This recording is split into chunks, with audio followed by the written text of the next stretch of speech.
السلام عليكم ورحمة الله وبركاته. الحمد لله نحمده ونستعينه ونستغفره ونعوذ بالله من شرور أنفسنا. من يهد الله فلا مضل له ومن يضلله فلا هادي له. ونشهد أن لا إله إلا الله وحده لا شريك له. ونشهد أن محمدًا عبده ورسوله. أما بعد فأعوذ بالله من الشيطان الرجيم. بسم الله الرحمن الرحيم.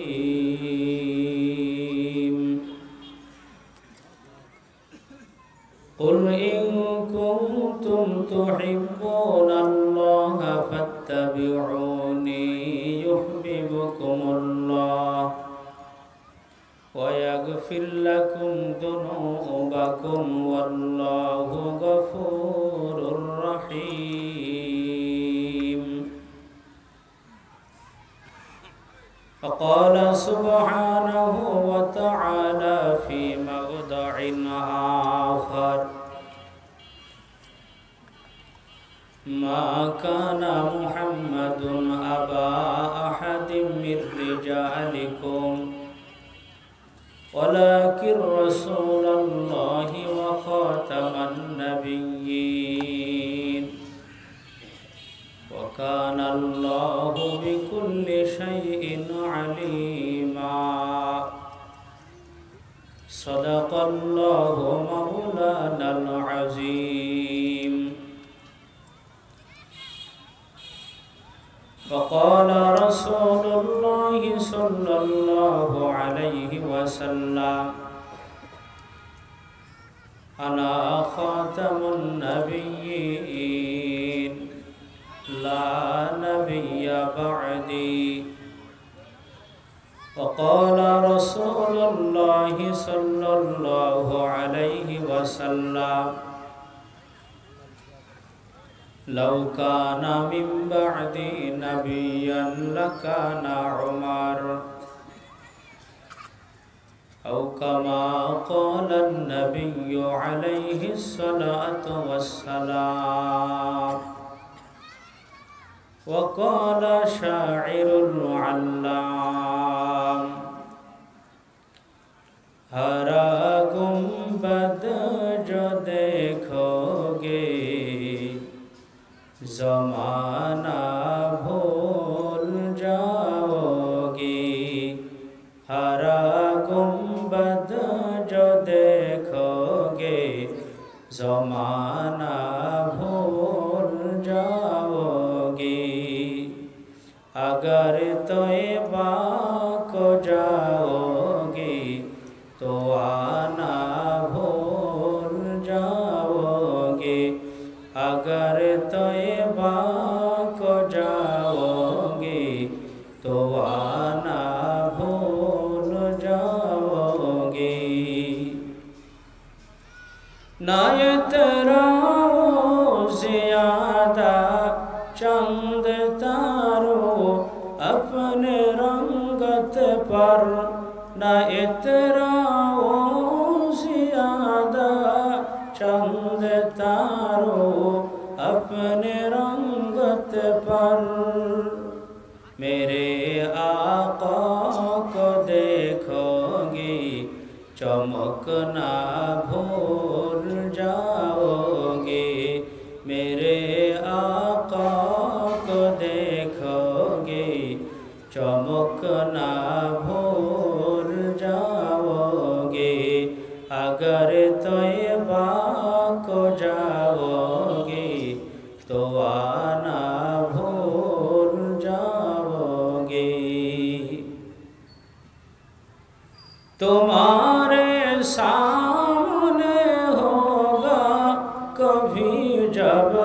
गुंबद खजरा तुम्हारे सामने होगा कभी जब गुंबद खजरा नजर जम जाएगी उस पर हटाना भूल जाओगे नजर जम जाएगी उस पर हटाना भूल जाओगे अगर तुम गौर से मेरे नबी की नात सुन लोगे अगर तुम गौर से मेरे नबी की नात सुन लोगे मेरा दावा है तुम गाना बजाना भूल जाओगे मेरा दावा है तुम गाना बजाना भूल जाओगे हरा गुंबद जो देखोगे ज़माना भूल जाओगे अगर तौबा को जाओगे तो आना भूल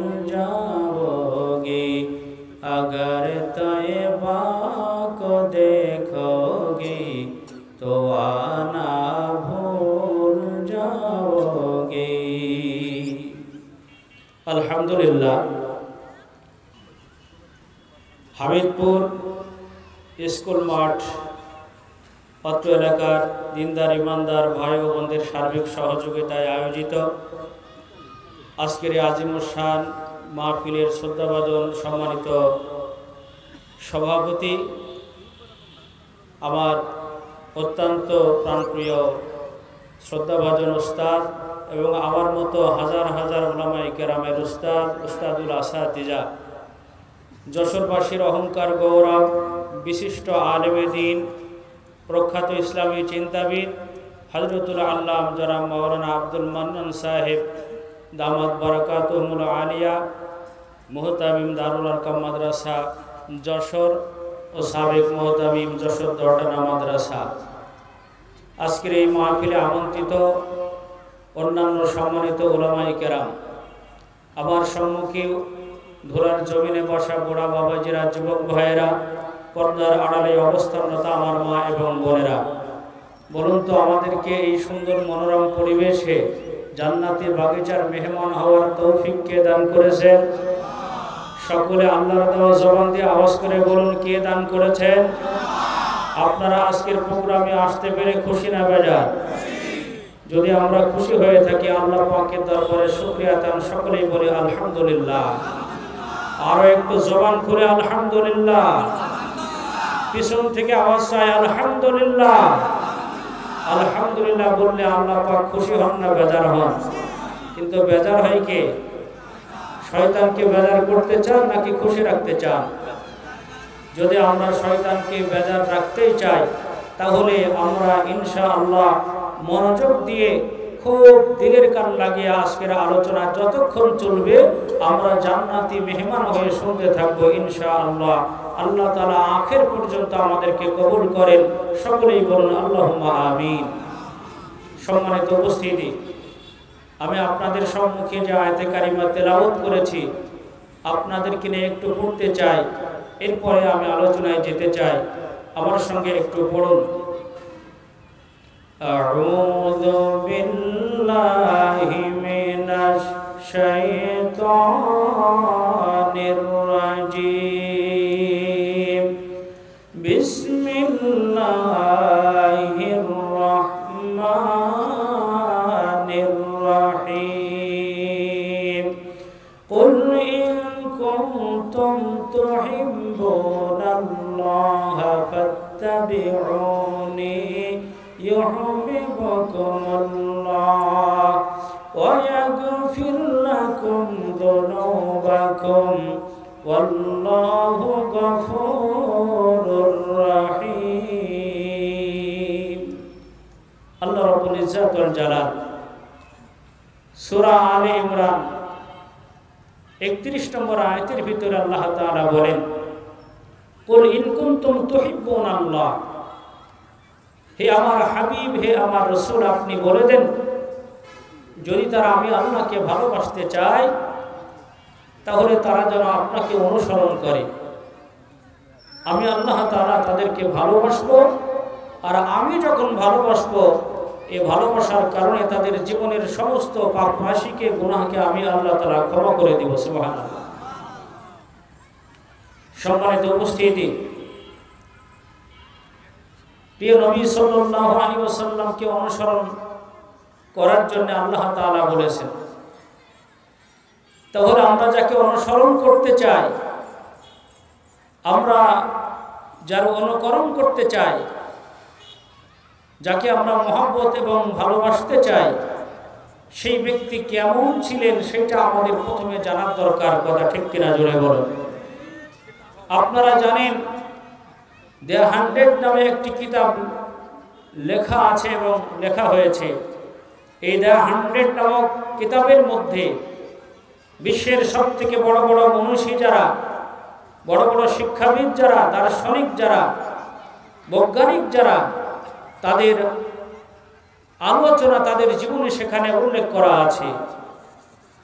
তবে তারা বিশেষ করে লেখক চিন্তা করলেন যে আমি এই 100 জন মনীষীর জীবনী এবং তাদের যেই জীবন বৃত্তান্ত লিখব, লেখার পরে সব থেকে যিনি শ্রেষ্ঠ মানুষ হবেন, সব থেকে যিনি আখলাকওয়ালা মানুষ, সব থেকে যিনি ভালো মানুষ, সুমহান আদর্শের মালিক যিনি, সেই ভালো মানুষ এবং সুন্দর মানুষটার নাম আমাকে লিখতে হবে সর্বপ্রথমে 1 নম্বরে। উনি খুব অনুসন্ধান করলেন, তালাশ করলেন, খোঁজাখুঁজি করার পরে, অনুসন্ধান করার পরে উনি দেখতে পেলেন যে হ্যাঁ, যার নামটা এই কিতাবের প্রথমে দিতে হবে, 100 জন মনীষীর মধ্যে যার নামটা শুরুতে আসার অধিকার রাখে, তিনি অন্য কেউ নন, তিনি হচ্ছেন মুহাম্মাদুর রাসূলুল্লাহ সাল্লাল্লাহু আলাইহি ওয়াসাল্লাম। সকলেই পড়ুন সাল্লাল্লাহু আলাইহি ওয়াসাল্লাম। 100 জন মনীষীর কিতাব, ওই কিতাবের মধ্যে যেই নাম শুরুতে আসে তিনি আপনার আমার পয়গম্বর সাল্লাল্লাহু আলাইহি ওয়াসাল্লাম। বাজানরে আমার এভাবে আমরা যদি বিভিন্ন কিতাবের রচনা যারা করেছেন তাদের জীবনের দিকে তাকাই, তাদের কিতাবের দিকে তাকাই, তাহলে দেখতে পাবো কাফেরদের যুগেও তার প্রমাণ আছে। কাফেররা যখন তালাশ করতে এবং ভালো করে অনুসন্ধান করত, সমাজের মধ্যে সব থেকে সম্মানিত ব্যক্তিকে, সব থেকে বড় সত্যবাদী ব্যক্তিকে এইভাবে যখন তারা খোঁজাখুঁজি করত, শেষমেশ তারা সিদ্ধান্ত নিত আর ফাইনাল ডিসিশন নিয়ে বলতো সব থেকে সুন্দর মানুষ, সব থেকে আখলাকওয়ালা মানুষ, সব থেকে দামি মানুষ এবং সুচরিত্রবান যে মানুষ, তিনি মুহাম্মাদুর রাসূলুল্লাহ ছাড়া আর অন্য কেউ হতে পারে না। বলুন সুবহানাল্লাহ। আল্লাহর পয়গম্বর কেমন ছিলেন? আমি ছোট্ট একটা হাদিস আপনাদেরকে শোনাই। আনাস ইবনে মালিক রাদিয়াল্লাহু তাআলা আনহু قال خدمت رسول الله صلى الله عليه وسلم 10 سنين। হযরত আনাস ইবনে মালিক বলেন, আমি শুধু 1 বছর 2 বছর নয়, একটানা আমি নবী মুহাম্মদুর রাসূলুল্লাহর 10 বছর খেদমত করেছি। বলুন সুবহানাল্লাহ। হযরত আনাস ইবনে মালিক নবীর প্রিয় সাহাবী, উনি বলেন যে আমি একটানা 1-2 বছর নয়, 10 বছর নবীজির খেদমত করেছি। সুবহানাল্লাহ। নবীজির খাদেম হযরত আনাস ইবনে মালিক বলেন, ফামা ক্বালানি উফুন কাত্তু ওমা ক্বালানি শাইইন সানাতুহু লিমা সানাতা ওয়ালা লি শাইইন তারাকতুহু লিমা তারাকতা। আল্লাহর হাবিব আমার কোনদিন আমার খেদমতে অসন্তুষ্ট হয়ে আর শব্দ উচ্চারণ করেন নাই, ও শব্দ উচ্চারণ করেন নাই। আল্লাহর হাবিব সাল্লাল্লাহু আলাইহি ওয়াসাল্লাম বরঞ্চ আমাকে একটা কাজ করতে বলেছেন, আমি সেই কাজটা হয়তো করতে পারি নাই, আমি ভুলে গেছি, আমার মেমোরি থেকে সেইটা হারিয়ে গেছে। আল্লাহ রাসূল সাল্লাল্লাহু আলাইহি ওয়াসাল্লাম এই কথা বলেন নাই যে আনাস তুমি কেন এই কাজটা করলা না। আবার কোন কাজ করতে নবীজি আমাকে নিষেধ করেছেন, আমাকে বারণ করেছেন, কিন্তু আমি সেই কাজটা করে ফেলেছি। আল্লাহর হাবিব এমন কথাও বলেন না আনাস তুমি কেন এই কাজটা করে ফেললে। হযরত আনাস বলেন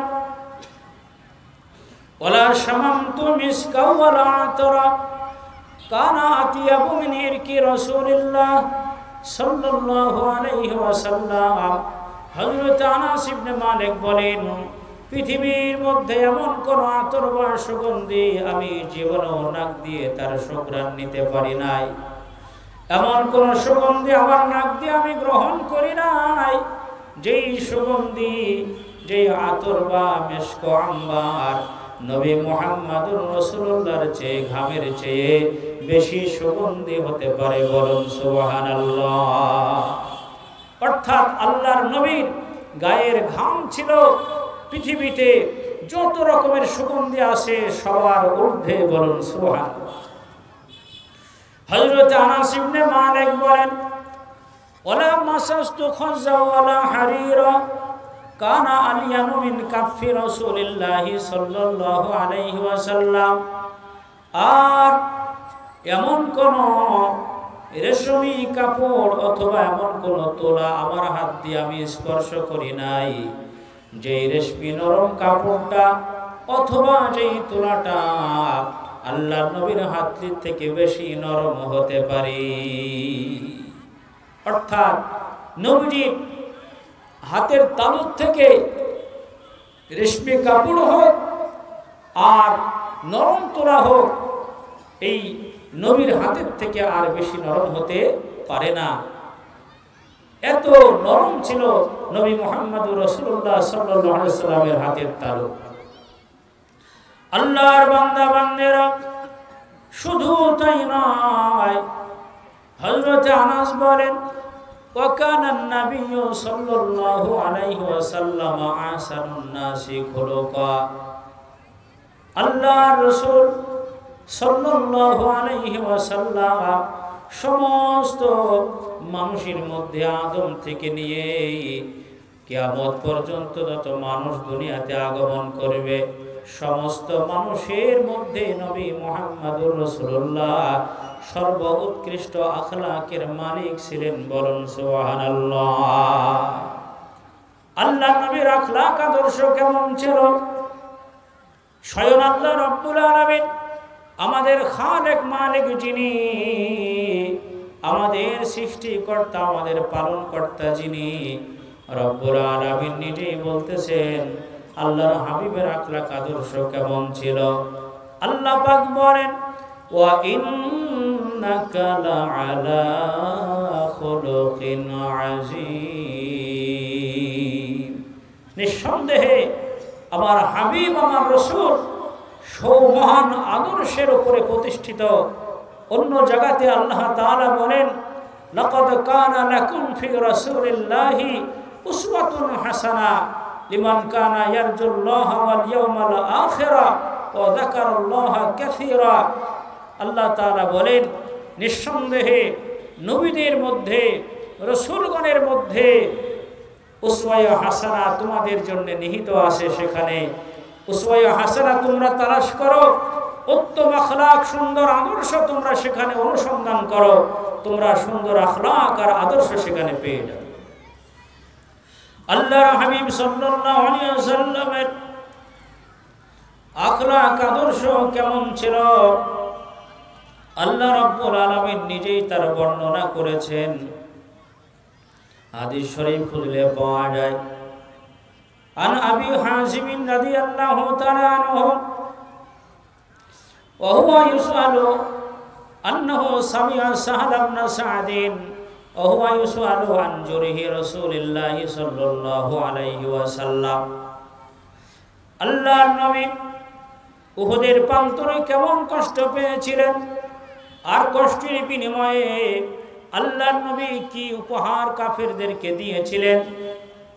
আবু হাসিম থেকে হাদিসটা বর্ণিত, তিনি বলেন আমি শুনেছি সাহল ইবনে সাদকে বলতে, তাকে জিজ্ঞাসা করা হয়েছিল উহুদের ময়দানে আল্লাহর রাসূল সাল্লাল্লাহু আলাইহি সাল্লামকে কি পরিমাণে জখম করা হয়েছিল, ক্ষত বিক্ষত করা হয়েছিল, কাফেররা যে আক্রমণ করেছিল তার তীব্রতা কত পরিমাণে ছিল। আবু হাসিম বলেন আমি হযরতে সাহল ইবনে সাদকে জিজ্ঞাসা করলে সাদ ইবনে সাদ বলে আমা ওয়াল্লাহি ইন্নী লা আরিফু, অবশ্যই অবশ্যই আমি জানি এবং ভালো করেই জানি, মান কানা ইয়াগসিলু জুরহা রাসূলিল্লাহ, কে আল্লাহর নবীর ক্ষত বিক্ষত জায়গা ধৌত করে দিয়েছিল, ওমান কানা ইয়াসকুবুল মা, আর কে পানি ঢেলে দিয়েছিল, অবিমা দবিয়া, আর কোন জিনিস দ্বারা প্রিয় নবী সাল্লাল্লাহু আলাইহি ওয়াসাল্লামকে চিকিৎসা করা হয়েছিল আমি ভালো করে জানি। কানাত ফাতিমা বিনতু রাসূলিল্লাহ সাল্লাল্লাহু আলাইহি ওয়াসাল্লাম তাগসিলুহু, সাহাবী বলেন নবীর কলিজার টুকরা নবীর কন্যা হযরতে ফাতেমা জোহরা রাদিয়াল্লাহু তাআলা আনহা, উনি আল্লাহর নবীর যে ক্ষত বিক্ষত জায়গা নিজেই ধৌত করেছিলেন। চিৎকার দিয়ে বলুন সুবহানাল্লাহ। এমন ভাবে আক্রান্ত হয়েছিলেন কাফের কর্তৃক, কাফেরেরা তীর আর বর্ষা নিক্ষেপ করেছিল। কাফেরদের পক্ষ থেকে একটি লোহার কড়া নবীজির কপাল ভেদ করে, শিরস্থান যে লোহার টুপি নবীজি পরেছিলেন সেইটা ভেদ করে, কপাল ভেদ করে ভিতরে ঢুকে যায়। আল্লাহর হাবিব সাল্লাল্লাহু আলাইহি ওয়াসাল্লাম আল্লাহু আকবার কষ্ট অনুভব করতে লাগলেন। আল্লাহর নবী উহুদের প্রান্তরে লুটিয়ে পড়লেন আর রক্ত ফিনকি দিয়ে বাহির হয়ে গেল। হাদিস শরীফের মধ্যে আসছে হযরতে ফাতিমা আল্লাহর নবীকে যখন দেখতে পেলেন এই অবস্থায় নিজেকে সামলাইতে পারলেন না, অমনে কাঁদতে শুরু করলেন। নবীর ব্যথায় ব্যথিত হয়ে কাঁদতে লাগলেন, ব্যতিব্যস্ত হয়ে পড়লেন ফাতিমা। কিভাবে নবীকে চিকিৎসা দেওয়া যায়, নবীর রক্ত বাহির হওয়া বন্ধ করা যায়। হযরতে ফাতিমা আর আলী কাররামুল্লাহ ওয়াজহু, আল্লাহু আকবার, আলী কাররামুল্লাহ ওয়াজহু উনি কি করলেন, উনি সেখানে কোনো পাত্র ছিল না পানি বহন করার মতো, তাই উনি ঢালকে পাত্র বানিয়ে পানি নিয়ে আসতেছেন। আর হযরতে ফাতিমা রাদিয়াল্লাহু তাআলা আনহা ওই পানি নবীজির ক্ষত স্থানে ঢেলে ঢেলে ধৌত করতে আসে। এভাবে যখন পানি ঢালা হয় দেখা যায় নবী করিম সাল্লাল্লাহু আলাইহি সাল্লামের রক্ত বন্ধ হবে তো দূরের কথা, আরো বেশি বেশি রক্ত বাহির হতে থাকে। আল্লাহর বান্দা বান্দারা হযরতে ফাতিমা রাদিয়াল্লাহু তাআলা আনহা চিন্তায় পড়ে গেলেন। হাদিসের মধ্যে আসছে উনি ব্যস্ত হয়ে কি যেন মাথার মধ্যে আসলো, ফাআখাযাত কিতআতুম মিন হাসিরিন ফাআহরাকাতহা ওয়া আলসাকাতহা ফাস্তামসাকাদ দামু। হযরতে ফাতিমা পাশে তাকিয়ে দেখলেন একটা চটাই পড়া ছিল, ওই চটাইয়ের টুকরা নিয়ে আগুন দিয়ে জাল দিতে লাগলেন, পুড়িয়ে ভস্ম করে ছাই বানিয়ে নবীর ক্ষত স্থানে যখন লাগিয়ে দেয় আল্লাহ পাকের কুদরতি কারিশমা, সঙ্গে সঙ্গে আল্লাহর কুদরতি নবীজির রক্ত বাহির হওয়া বন্ধ হয়ে যায়। আল্লাহর হাবিব আমার স্বস্তি পেলেন। হাদিস শরীফের শেষ অংশে আসছে ওয়াজুরিহা ওয়াজহু, আল্লাহর নবী সাল্লাল্লাহু আলাইহি সাল্লামের চেহারা ক্ষতবিক্ষত হয়েছিল।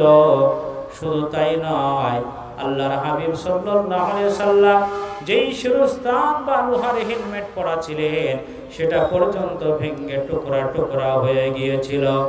এই অবস্থা দেখে আল্লাহ রাব্বুল আলামিন সামলাইতে পারলেন না।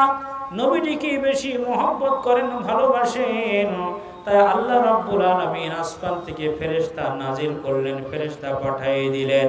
ফেরেশতা হাজির হয়ে যায় আর ডাক দিয়ে বলে, ইয়া রাসূলুল্লাহ, ইয়া হাবিবাল্লাহ, আপনাকে কাফেররা আক্রমণ করে রক্তাক্ত জখম করে দিয়েছে, মেহেরবানি করে বলুন আপনার কোনো খেয়াল আছে কিনা? আপনি যদি বলেন ওহদ পাহাড়কে উপরে নিয়ে এদেরকে আমরা ধ্বংস করে দিতে চাই, আল্লাহর হাবিব সাল্লাল্লাহু আলাইহি সাল্লাম তখন বললেন, না না, এটা আমি কখনোই চাই না। চিৎকার দিয়ে বলুন সুবহানাল্লাহ। আল্লাহর নবী বললেন, আমি চাই না যে তারা ধ্বংস হয়ে যাক। নবীটিকে তাইফের ময়দানে কষ্ট দেওয়া হয়েছিল।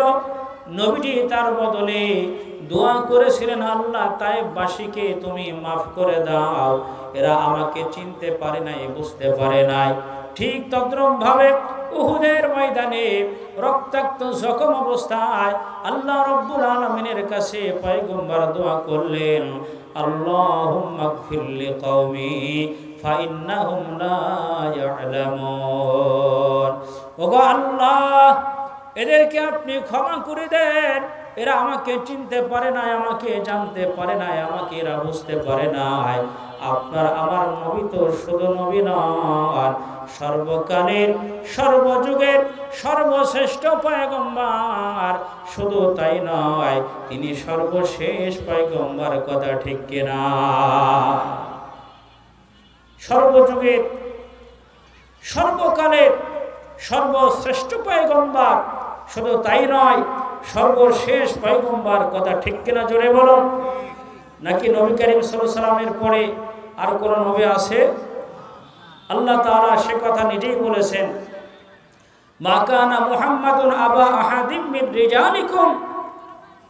মুহাম্মদ সাল্লাল্লাহু আলাইহি সাল্লাম তোমাদের কোন পুরুষের পিতা নন, ওয়ালাকির রাসূলুল্লাহি ওয়া খাতামান নাবিয়্যিন, বরং তিনি হচ্ছেন আল্লাহ পাকের রাসূল এবং শেষ নবী। চিৎকার দিয়ে বলুন সুবহানাল্লাহ। আল্লাহর নবী শেষ নবী। এই নবীর পরে কি কোনো নবী আছে? জোরে বলুন, আছে? আপনারা জানেন আজকে ঢাকার সোহরাওয়ার্দী উদ্যানে তাহাফুজে খতমে নবুয়ত, সেখানে কিন্তু আজকে বড় আকারে বিরাট মহাসমাবেশ হয়েছিল। সকল বক্তার একই কথা ছিল, মুহাম্মদ সাল্লাল্লাহু আলাইহি সাল্লাম শেষ নবী। সারা বিশ্বের সমস্ত মানুষই মানে মুহাম্মদ সাল্লাল্লাহু আলাইহি সাল্লাম শেষ নবী। তবে একটা গোষ্ঠী তারা মানতে পারে না, যাদের নাম হলো কাদিয়ানী সম্প্রদায়, কথা ঠিক কিনা? জোরে বলো। এই কাদিয়ানী সম্প্রদায় তারা নবী শেষ নবী এটা মানতে পারে না, বরং তারা কি বলে? তারা বলে যে মির্জা গোলাম আহমদ কাদিয়ানী মুহাম্মদ সাল্লাল্লাহু আলাইহি সাল্লামের পরে সে আবার নবী হয়েছে। মুহতারাম হাজিরিন, গোলাম আহমদ কাদিয়ানী, আমরা এখান থেকে পরিষ্কার একটা ধারণা নিতে চাই, সে যদি আল্লাহর নবী সাল্লাল্লাহু আলাইহি সাল্লামের পরে নবী হবে, তাহলে আল্লাহ রাব্বুল আলামিন নিজেই বলেছেন, আমি আমার ভালোবাসা যদি পেতে চাও, আমি বললাম আমার রাসূলকে অনুসরণ করো। তো আল্লাহ রাসূলকে অনুসরণ করতে হলে নবীর হাদিসকে অনুসরণ করতে হয়।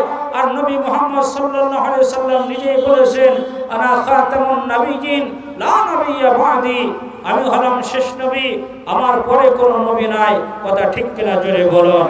অতএব কেউ যদি অথবা কোনো গোষ্ঠী যদি নবীকে শেষ নবী খাতামুন নাবিয়্যিন না মানে, আমরা আজকে এখান থেকে পরিষ্কার বলতে চাই, বাংলার মসনদে অন্তর্বর্তীকালীন সরকার ডক্টর ইউনূস, তুমি এই বাংলার জনগণের ভাষা বুঝতে শেখো, বাংলার জনগণের আবেগ এবং মনের চাহিদা তুমি ভালো করে বোঝো।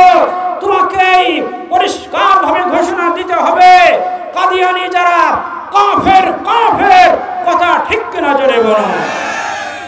কাদিয়ানীরা কাফের, নবীর পরে নবী নাই, সংসদে আইন চাই।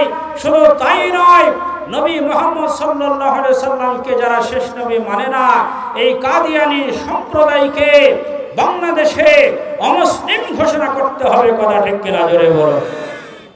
মুহতারাম হাজিরিন, আমরা এখান থেকে, যদিও আমাদের একটা তাফসীরুল কোরআন মাহফিল, তবে এখান থেকে আমরা ধারণা নিয়ে যাব। আল্লাহ রাসূল বলেন, কুনতু নাবিয়ান ওয়াল আদামু বাইনাল মাই ওয়াত তিন। আমি তো সেই সময়ও নবী ছিলাম যেই সময় আদম মাটি এবং পানির মধ্যে ছিল। অর্থাৎ আদম আলাইহিস সালামের আগেও আল্লাহর হাবিবকে আল্লাহ তাআলা নবুয়ত দান করেছেন, কিন্তু সর্বশেষ নবী মুহাম্মদ সাল্লাল্লাহু আলাইহি ওয়াসাল্লাম দুনিয়াতে শেষ নবী হিসেবে আগমন করেছেন। কথা ঠিক কিনা? এই মাহফিল থেকে আমরা শিক্ষা নিতে পারি, আমরা একটা উপদেশ গ্রহণ করতে পারি, ধারণা নিতে পারি। যিনি প্রধান আলোচক হন তিনি কিন্তু সবার পরে আলোচনা করেন। কথা ঠিক কিনা? প্রধান আলোচক যিনি সবার শেষে, তিনি স্টেজে আসেন, মঞ্চে আসেন। তদ্রূপভাবে আল্লাহ রাব্বুল আলামিন নবী মুহাম্মদ সাল্লাল্লাহু আলাইহি সাল্লামকে সর্বপ্রথমেই সৃষ্টি করে আদম পয়গম্বরের পূর্বেও নবুয়তি দান করেছিলেন। কিন্তু নবী হিসাবে যেহেতু তিনি সর্বশ্রেষ্ঠ নবী, বিশ্ব নবী, সর্বকালের সর্বযুগের সর্বশ্রেষ্ঠ নবী, সর্বশেষ নবী, এজন্য আল্লাহ তাআলা প্রধান নবীকে, শ্রেষ্ঠ নবীকে সবার পরে দুনিয়াতে পাঠিয়েছেন। কথা ঠিক কিনা জোরে বলো। মুহতারাম হাজিরিন, অথচ কাদিয়ানী সম্প্রদায় তারা মানতে চায় না।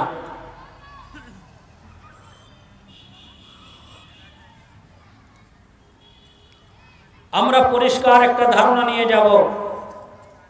নবী করিম সাল্লাল্লাহু আলাইহি সাল্লামের জীবদ্দশায় যথাসম্ভব ৭ম শতাব্দীতে মুসাইলামাতুল কাযযাব তৎকালীন আরব দেশের বনু হানিফা গোত্রের বা সম্প্রদায়ের সে লোক ছিল।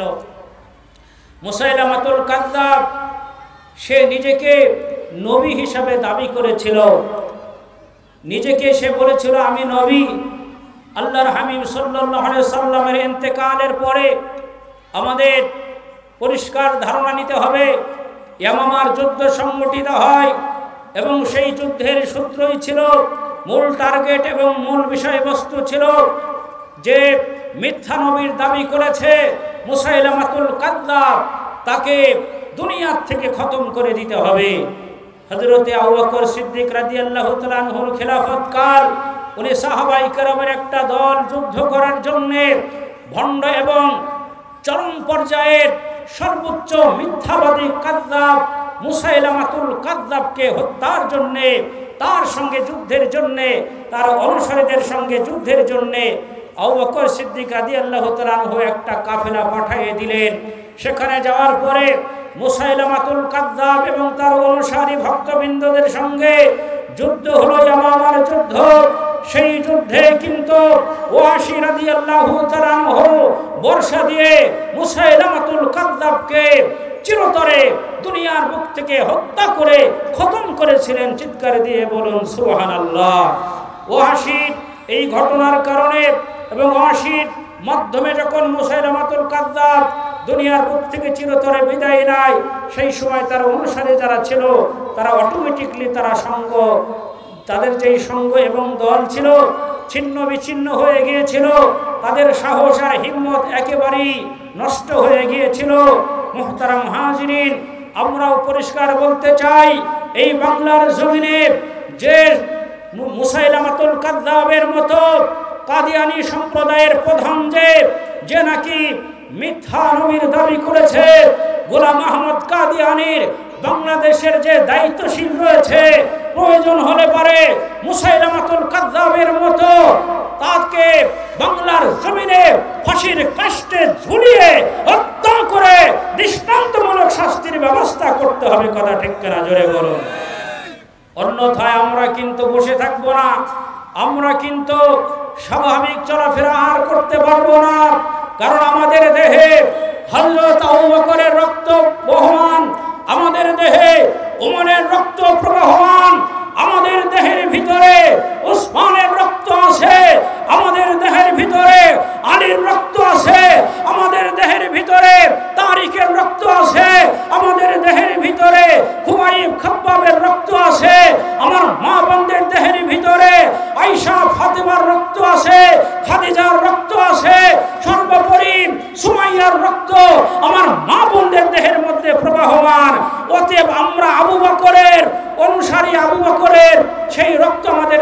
মধ্যে আছে।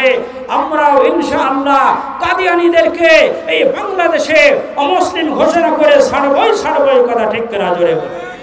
মুহতারাম হাজিরিন, নবী করিম সাল্লাল্লাহু আলাইহি ওয়াসাল্লাম কোনদিন মিথ্যা বলতে পারেন? আল্লাহর হাবিব সাল্লাল্লাহু আলাইহি ওয়াসাল্লাম বলেন, আনা খাতামুন নাবিয়্যিন লা নাবিয়্যা বাদি, আমি শেষ নবী, আমার পরে কোনো নবী নাই।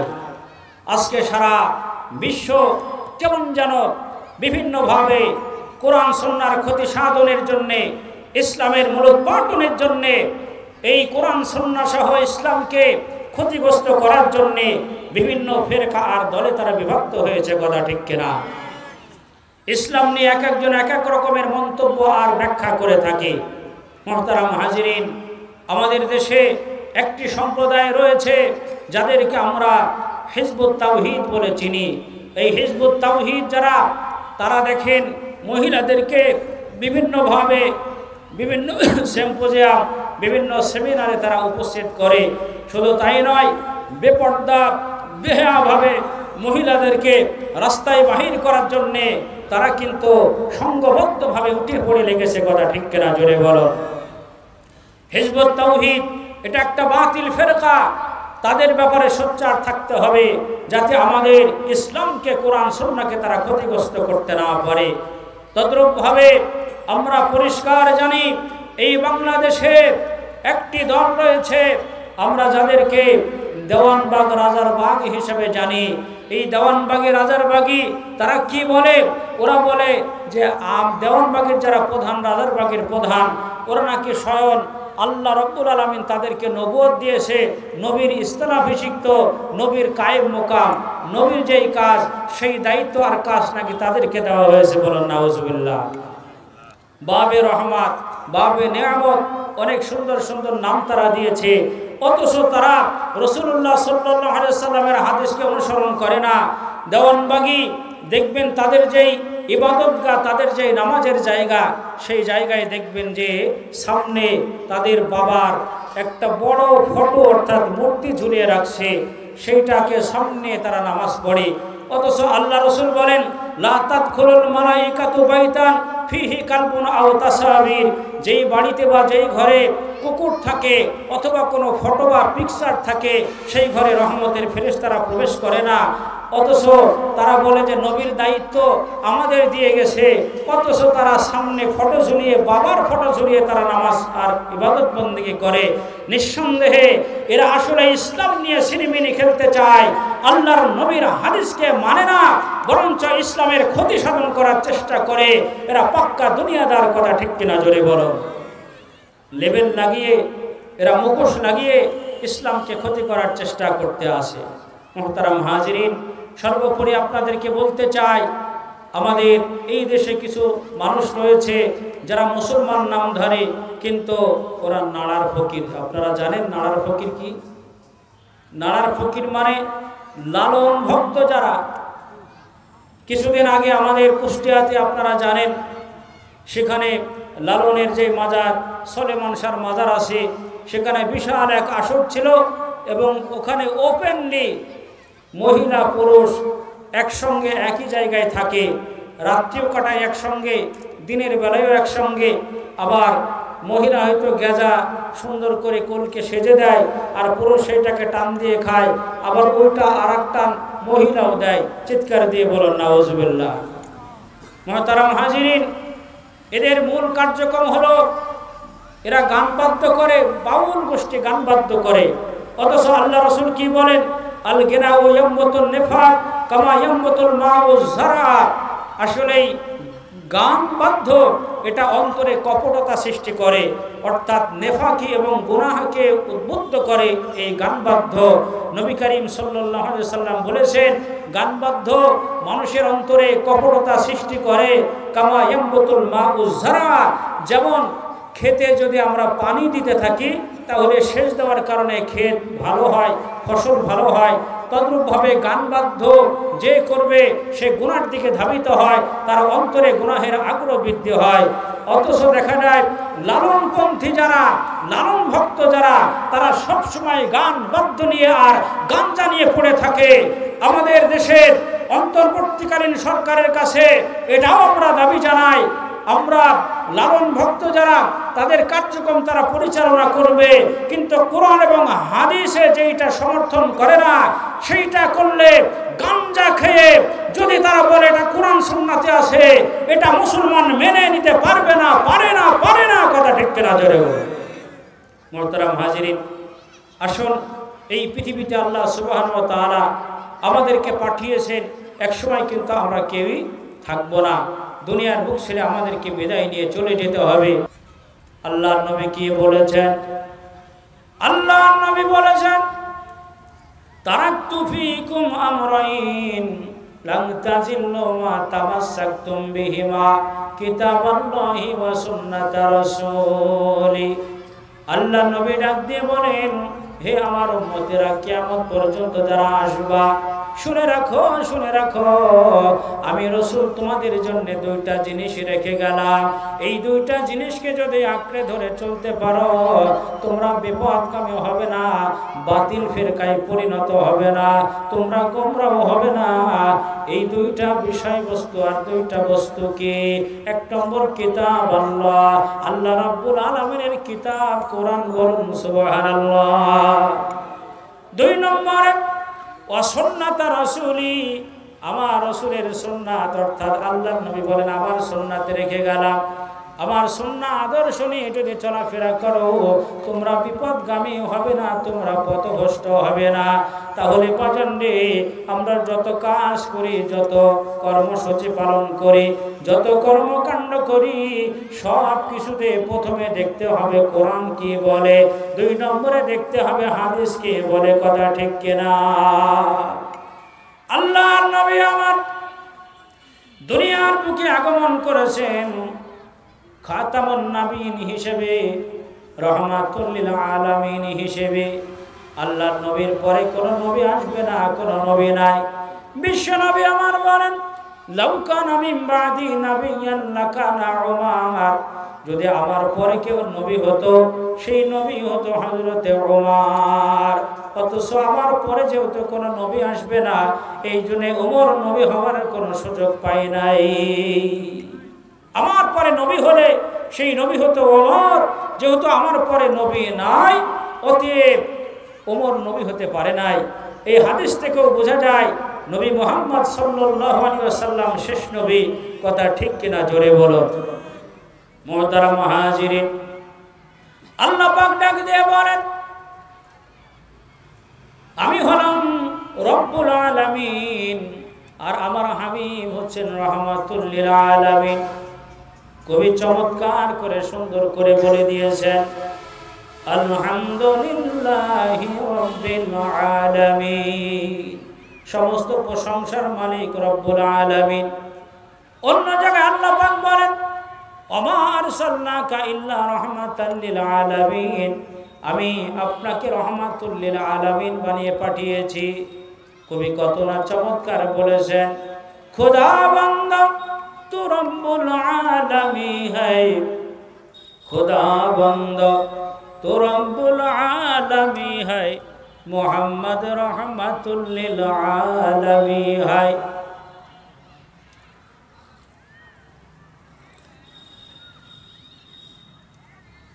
खुदा बंदो तो रब्बुल आलमीन है, मोहम्मद रहमतुल लिल आलमीन है। जहाँ तक है रुबूबियत खुदा का, वहाँ तक है नबूवत मुस्तफा का, वहाँ तक है नबूवत मुस्तफा का।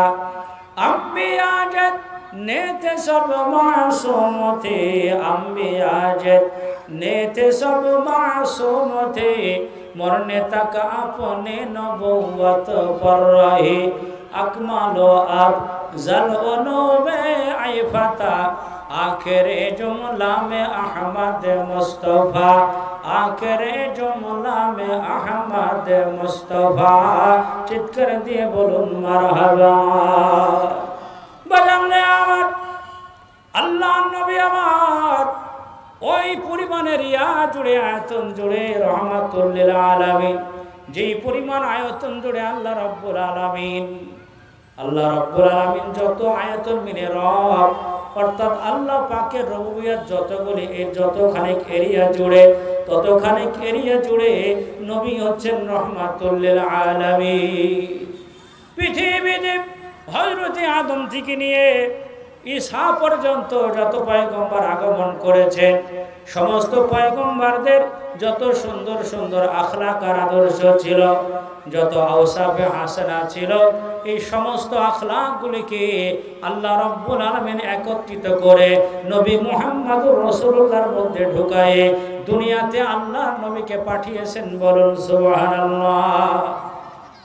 আল্লাহর হাবিব আমার কত বড় আখলাকওয়ালা ছিলেন। একদিন এশার নামাজ হয়ে গেল, বিশ্বনবী রাহমাতুল লিল আলামিন মসজিদে নববীতে বসা। কিছু কাফেররা আসছে, ইহুদিরা আসছে নবীর কাছে, ডাক দিয়ে বলে, মুহাম্মদ আমরা বড় ক্ষুধার্ত, আমাদের বাড়ি অনেক দূরে অনেক দূরে। মুহাম্মদ আমরা মেহমান হতে চাই, তোমরা কি মেহমানদারি করতে পারবে? নবী আমার সাহাবায়ে কেরাম রাদিয়াল্লাহু তাআলা আনহুমদেরকে এক এক করে বন্টন করে দিয়ে বললেন, যাও তোমরা এদেরকে নিয়ে যাও, বাড়িতে মেহমান বানিয়ে নাও। একজনকে কেউ নিতে চাই না, যেহেতু সকলের জানা ছিল ওই লোকটা অনেক বেশি খেতে পারত, যাকে আমরা আমাদের আঞ্চলিক ভাষায় পেটুক বলে থাকি, রাক্ষসে বলে থাকি, অনেক খেতে পারত, এই লোকটাকে কেউ নিতে চায় না। নবীজি সঙ্গে করে নিয়ে গেলেন, যেহেতু তিনি রহমাতুল লিল আলামিন। আল্লাহর হাবিব আমার সাথে করে বাড়িতে নিয়ে গেলেন। ওই ইহুদি চিন্তা করলো, আজকে নবীজিকে পরীক্ষা করে জানব, কারণ আমি তো এমনি বেশি খেতে পারি। নবীর বাড়িতে 2-4 জন যেই মেহমান আসে, যে সদস্য আসে, এই ফ্যামিলির সদস্যদের খাবার আমি একাই সব খেতেই থাকবো, খেয়ে নিব। সত্যিকারে নবীজি মেহমানের জন্য দস্তরখানা বিছালেন। আস্তে আস্তে করে মেহমান খাইতে শুরু করলো। আল্লাহর হাবিব যতই নিয়ে আসেন সব খাবারগুলি পেটুক খেয়ে ফেলেছে, ইহুদি সমাপ্ত করে দিয়েছে। বাড়িতে কোনো খাবার নাই। ইহুদি বুঝতে পারলো সব খাবার সাবার করে ফেলেছে। নবী মুহাম্মদুর রাসূলুল্লাহ তাকে আরামে ঘুম পাড়িয়ে দিলেন বেডিং এর উপরে, আর বললেন কোনো প্রয়োজন হলে পরে আমাকে তুমি ডাক দিবে। কিন্তু ইহুদি বেপরোয়া খেয়েছে, পেটুকের মতো রাক্ষসে খাওয়ার কারণে বেচারার পেটের মধ্যে বদহজম শুরু হয়ে গেছে। রাত গভীর হয়েছে, কোন জায়গায় বাথরুম ওয়াশরুম দেখে রাখে নাই। অটোমেটিকলি আল্লাহু আকবার, সে কি করলো, পেটের বদহজমের কারণে বেডিং এর উপরে পায়খানা করে দিল। বেডিং এ পায়খানা পেশাব করে ফেলেছে। এখন চিন্তা করে, মুহাম্মাদের বাড়ির মানুষকে, ফ্যামিলির সদস্যদেরকে না খাওয়িয়ে রাখলাম, আবার আমি অপরদিকে পায়খানা পেশাব করে বেডিংও নষ্ট করে দিলাম, তাহলে মুহাম্মদ সকালবেলায় আমাকে পাইলে নির্ঘাত আক্রমণ করবে, আমারে কষ্ট দিবে, জানি না কোন শাস্তি আমাকে দেয়।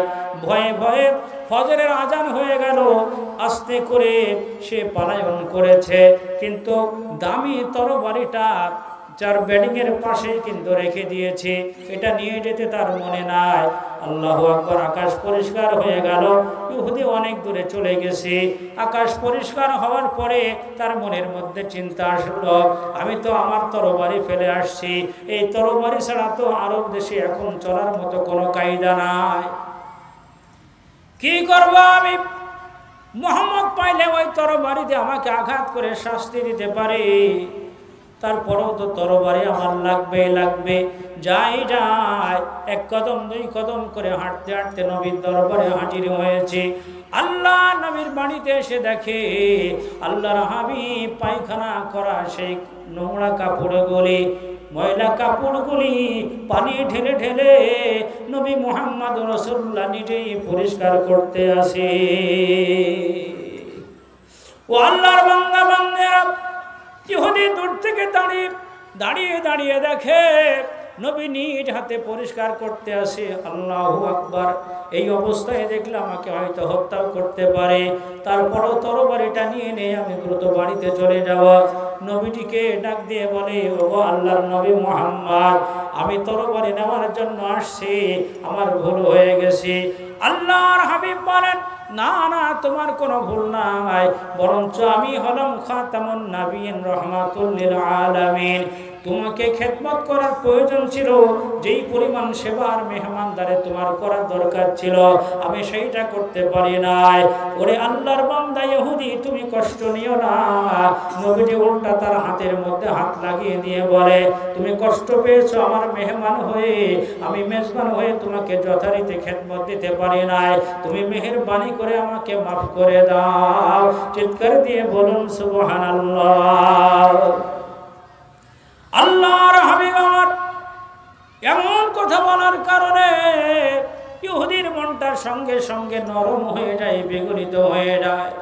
ইহুদি ডাক দিয়ে বলে, মুহাম্মদ, আমি তোমাকে কিনা কষ্ট দিলাম, তোমার বাড়ির মেহমান, তোমার বাড়ির সদস্যদেরকে না খাইয়ে রাখলাম, উপোস রাখলাম, পায়খানা পেশাব করে কাপড় চোপড় নষ্ট করলাম, তাও তুমি যখন আমার কাছে ক্ষমা চাও, আমার বোঝা হয়ে গেছে।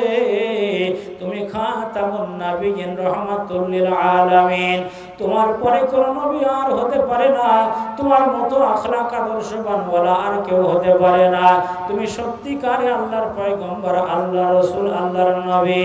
ও মুহাম্মদ, আমি আর দেরি করতে চাই না। তোমার সুন্দর আখলাক আদর্শ দেখে আমি অনুপ্রাণিত হয়ে গেছি, আমি আসক্ত হয়ে গেছি। এই মুহূর্তে আমাকে পড়িয়ে দাও, আশহাদু আল্লা ইলাহা ইল্লাল্লাহু ওয়া আশহাদু আন্না মুহাম্মাদান আবদুহু ওয়া রাসূলুহু। চিৎকার দিয়ে বলুন সুবহানাল্লাহ। ইহুদি কালেমা পড়ে মুসলমান হয়ে যায়।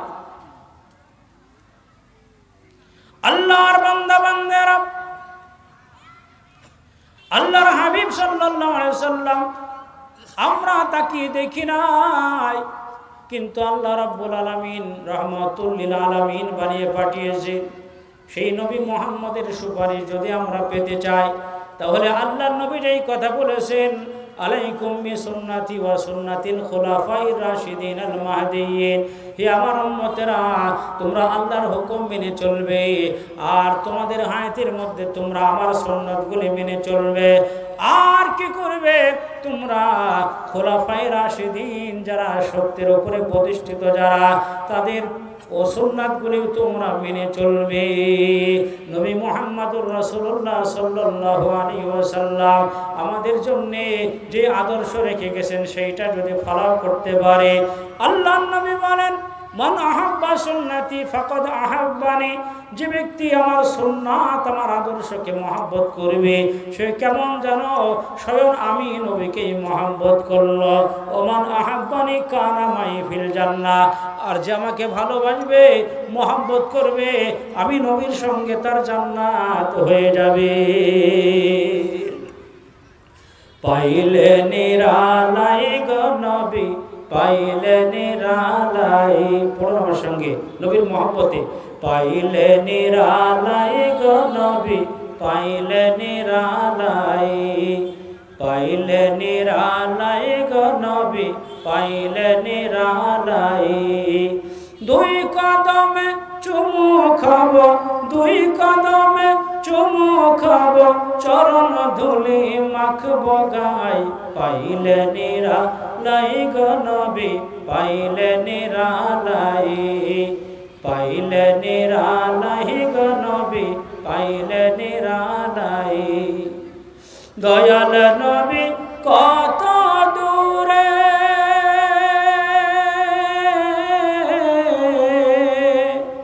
দয়াল নবী কত দূরে,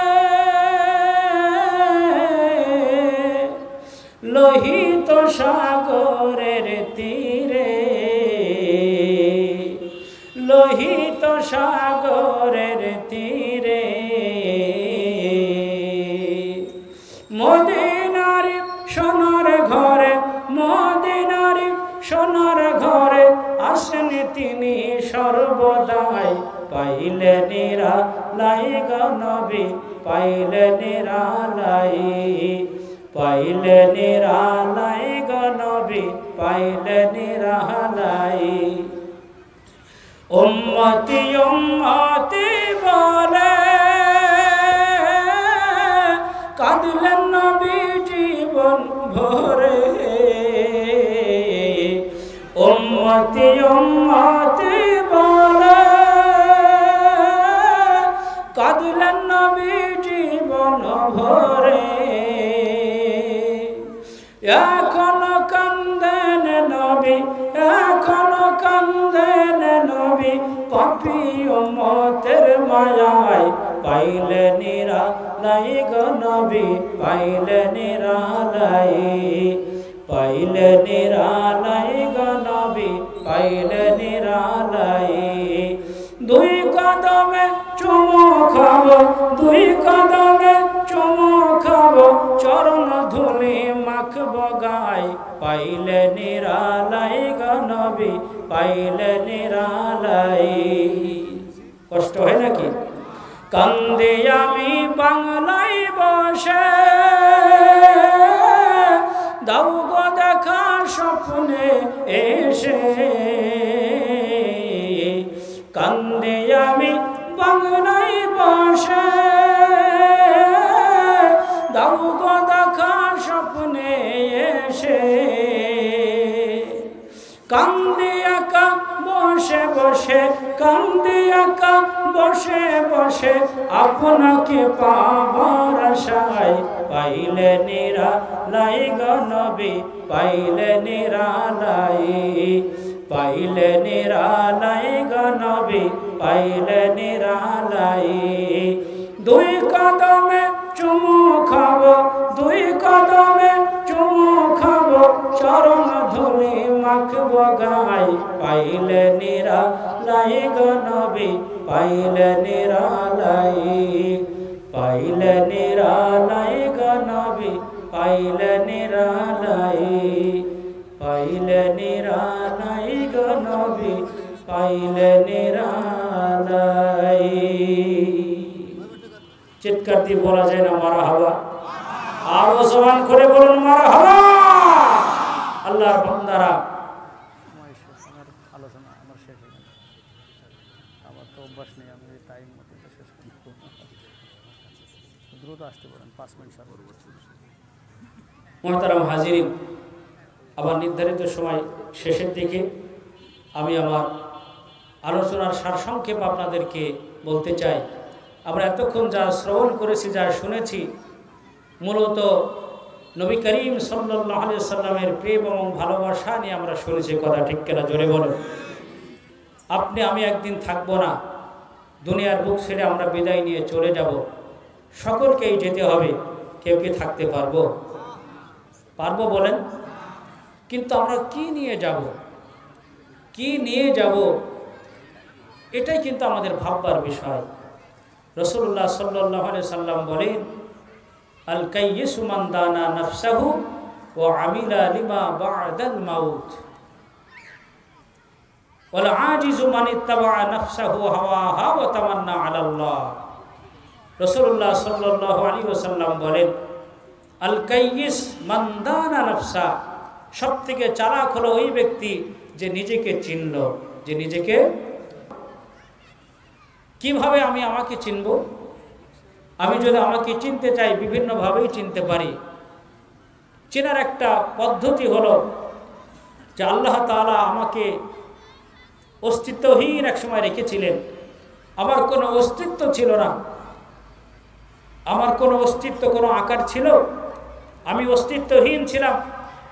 আল্লাহ তাআলা দুনিয়াতে আমাকে আশরাফুল মাখলুকাত তথা সৃষ্টির সেরা জীব বানিয়ে আল্লাহ তাআলা আমাকে পাঠিয়েছেন। আমি একসময় ছিলাম না, আল্লাহ তাআলা আমাকে সৃষ্টির সেরা জীব মানুষ হিসেবে দুনিয়াতে কিছুদিনের জন্য পাঠিয়েছেন। আবার এক সময় আমি দুনিয়াতে থাকবো না, আমাকে মানুষ বলবে লাশ, মানে লাশাই, এ কোনো পদার্থই না, অপদার্থ, এ নাচিস, এর কোনো মূল্য নাই। কথা ঠিক কিনা জোরে বলো। এইভাবে আমাকে চেনে, আমি ছিলাম না, আসি এবং থাকবো না।